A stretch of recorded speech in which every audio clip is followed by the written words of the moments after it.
May 24th, letting the cycles flow. Life is cyclical, not static. Our relationships benefit when we allow them to follow their own natural cycles.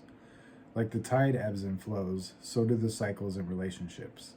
We have periods of closeness and periods of distance. We have times of coming together and times of separating to work on individual issues. We have times of love and joy and times of anger. Sometimes the dimensions of relationships change as we go through changes. Sometimes life brings us new friends or a new loved one to teach us the next lesson. That does not mean the old friend disappears forever. It means we have entered a new cycle. We do not have to control the course of our relationships, whether these be friendships or love relationships. We do not have to satisfy our need to control by imposing a static form on relationships.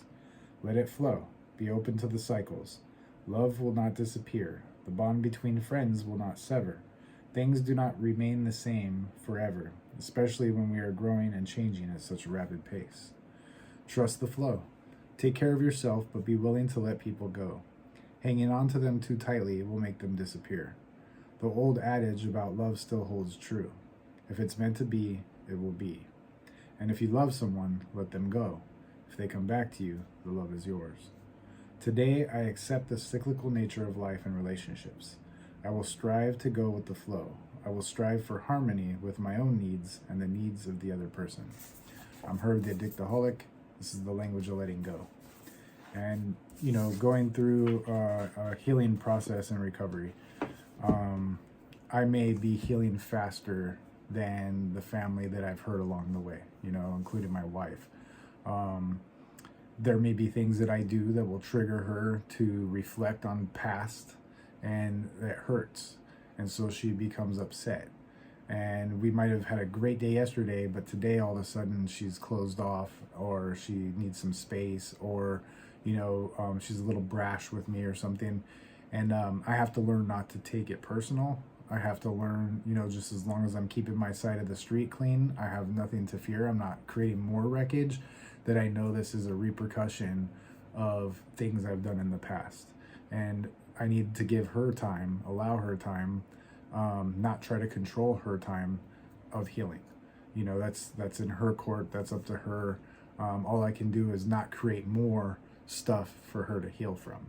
And be there for her if she needs me, give her distance if she needs it, go with the flow, so to speak, and it's a tough thing to do, but it becomes easier the more I do it, and it becomes more natural, and it's hard to break the cycle, I should say, but the act of going with the flow is actually easier than trying to control it. So when I say difficult, it's difficult to break my old habits.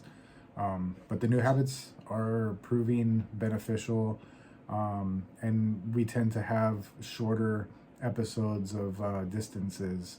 There's always going to be a distance. It's going to come and go.